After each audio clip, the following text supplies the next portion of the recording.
And look at this, that's what I was trying to say, that 75% of the area of the earth is on water. And why God made it? For the reason that the sun radiation which was coming in, if it is all on earth, we would have been heated up to some 50 or 55 degrees. And within that temperature, there would not have been possible to, the survival of most of the human beings, and even the flora and fauna would have all been destroyed. Water has immense capacity.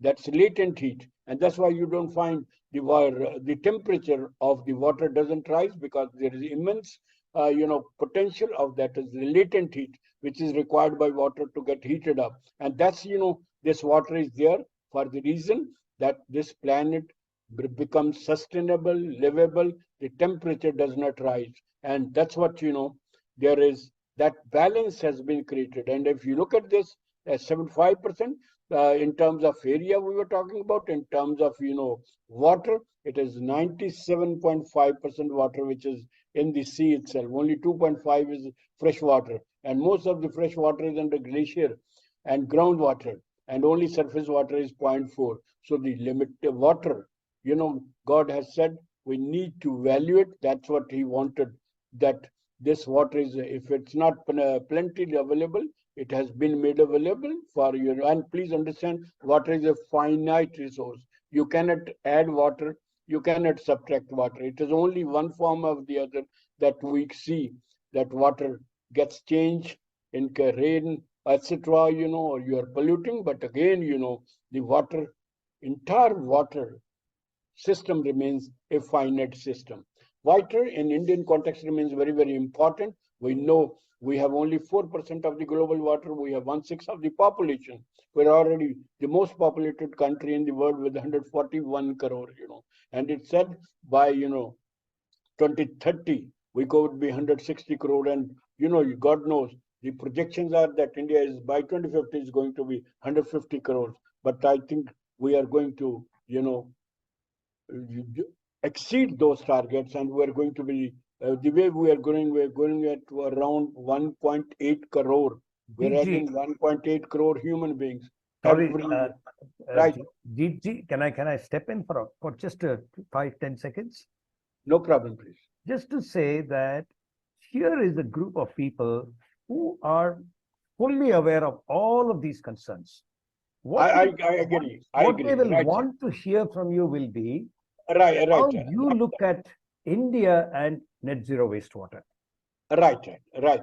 You can skip many of these things. Sure. Agreed, sir. Thank you. So I think the problem and the status of India so far as water is concerned is very well known, And this is the water consumption. We're going for agriculture, 70%, 22% is by industry, and water is 8%. Basically, we're focusing on 8% and part of the 22%, but we are not touching, 70%, which is agriculture.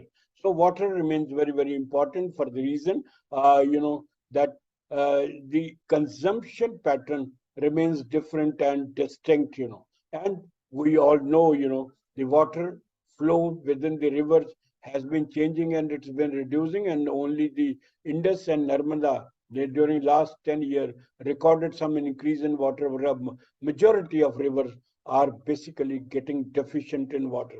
So water problem, there are more people, there's less availability of water, we are polluting water, and we remain water deficient, So water context, when you look at this, that we are all looking, that all this, we have the largest human count and also the largest animal population. Industrialization, globalization is leading to, increase in water consumption and basically reduction in water supply, etc.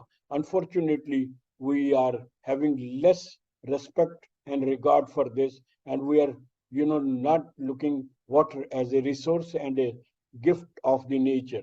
So ultimately, we are also seeing that nature itself, through its floods, droughts, and natural disaster, the water ecosystem is being disturbed, So we are leave it agriculture, but I think the question remains how we have to look for the water, because water ultimately we have to make sure the water is available to all and nobody is left behind, So water, efficiency, water utilization remains very, very important for making living more cost effective. For you have to minimize the greenhouse effect. You are to take care of how this water can be used for promoting the this for checking the global warming and disasters, etc. So they are the various issues, and we all know the water remains under threat despite being central to life. And the question is, we are drawing more water and we are supplementing less. So there is always we are in deficit. And so ultimately the issue remains, the objective will be, we have to promote water management, and we have to improve water quality, increase water efficiency, and of course we have to optimize the water management system. And grow in SDG 6 clearly demonstrate the reason, and they have allocated one goal for this is clean water and sanitation, and under which there are 6 targets which needs to be achieved. So what are the ultimately options available for us for water management? I think we are divorcing the urban and rural context. So number one, I would say go for a regional planning approach. And I will, say urban planning only looks at the urban area, rural planning looks at the rural area. But in the case of the regional planning, it looks urban and regional, rural in a holistic and integrated manner.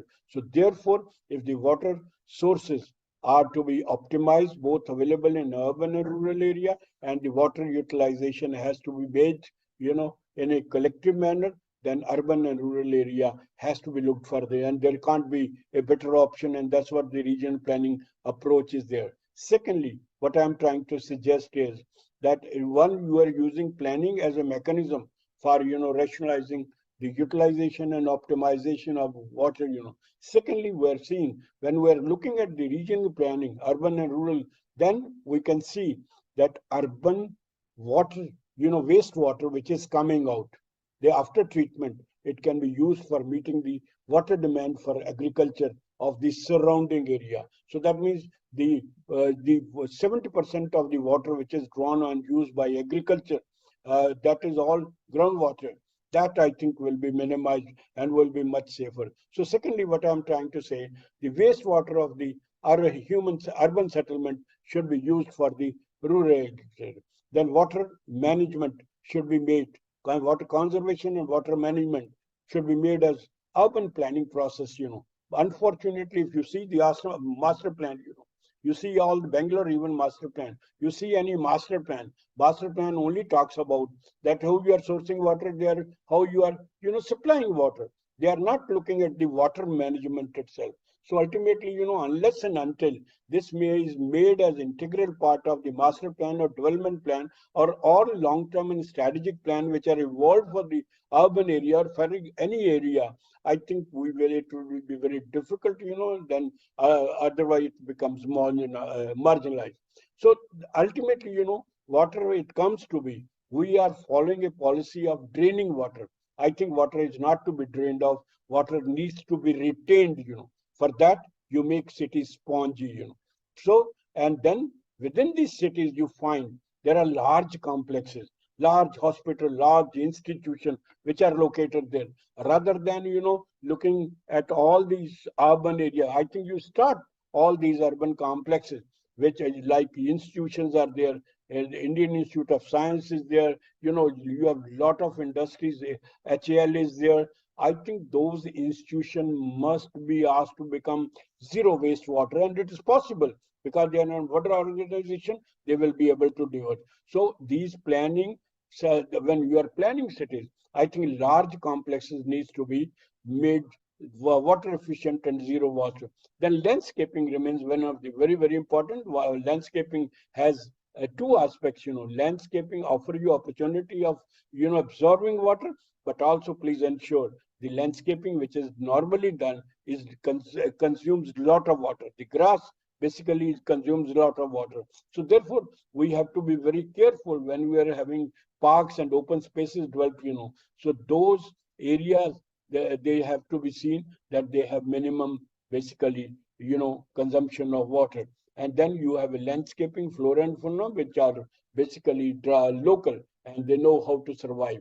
Then I said the policy will be promoting retaining water than draining water. Then all open spaces provided within the city, they can all be interlinked, because then the rainwater harvesting can be taken up holistically for the entire city. So you don't have, one capacity. If there's a flooding anywhere, then there's an excess of water. It can simply be, shifted. So there has to be a master plan for the total system of water supplies and sanitation itself.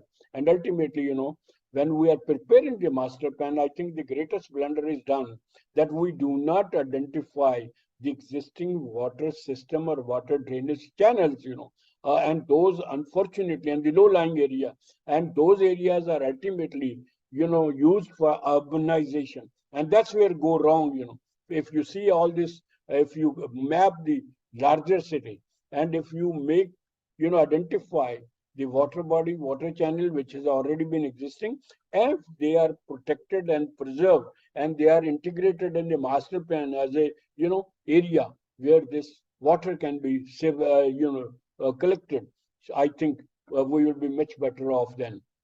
Then we have to make sure, like in master plan, where if we are, looking at the drainage sources, we are looking at the area of biodiversity, they are maintained and they are also preserved, and then all low-lying areas, they should be all mandated not to be used for urbanization, but for all this recreation and water. So ultimately, we have to go for rainwater harvesting. That could be one of the option, and promoting groundwater recharging itself. So decentralization could be one of the options. Like, you have a like water, you have, this stormwater drainage. We find that you collect it about 8 to 10 kilometers away from the city. Then, try to then mix it. All this, most of the cities have, combined system of stormwater drainage and the solid waste management. So these two water, which have a different and distinct quality, they get mixed and get polluted. And then we take it to the sewerage treatment plant, we create pressure, and then we try to pump it back. I think decentralization could be very, very important, where the water is collected at the local level. You can have zones, and those water can be treated and then put back. And then you can have separate system for rainwater disposal, this stormwater drainage, and as of also, the sewerage water, which have to be done. Then industries, industry remains very, very important, and industry not only generate lot of wastewater, but they also pollute the water because of the lot of chemicals. And let me remind you that if you look at the history of Switzerland, which is known as the most cleanest country in the world, that was the most polluted country earlier, for the reason the industry was consuming a lot of water, and then subsequently that, that wastewater they were putting in the normal, water resources, and that was creating a lot of problems. And let me also tell you what Switzerland did it. So they made a detailed study. They said what is the production capacity of a product, and then they said this is the amount of water which is required by that company based on the capacity of that per ton capacity, and that was the water which was supplied to them.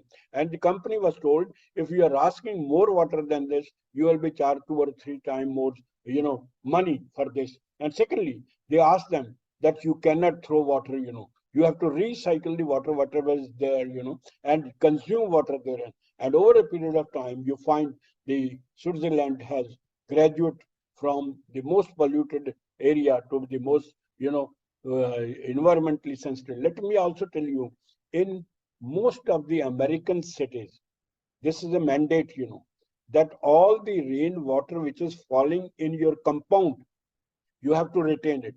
If you are throwing it on the road, that they are telling, that we are nobody to take the load of your water, and you are throwing water and then you are taking it to the city and we're polluting. He says you have to, retain all the rainwater which is there, whatever may be, whatever system you may use, you use rainwater harvesting, you do any kind of thing.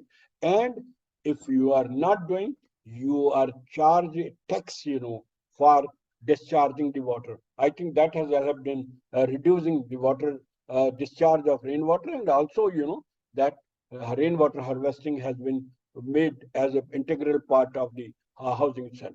Then we say, group housing are there, group housing already you are working, that could be this. And then we can use, but the process now is that whatever is supplied, water is supplied to us. Only 20% water is used by us. Rest of the 80% water goes as waste. So this efficiency of water from 20 to 50%, if we do it, I think will be much better. So ultimately, we have to graduate from single use to the multiple use of water.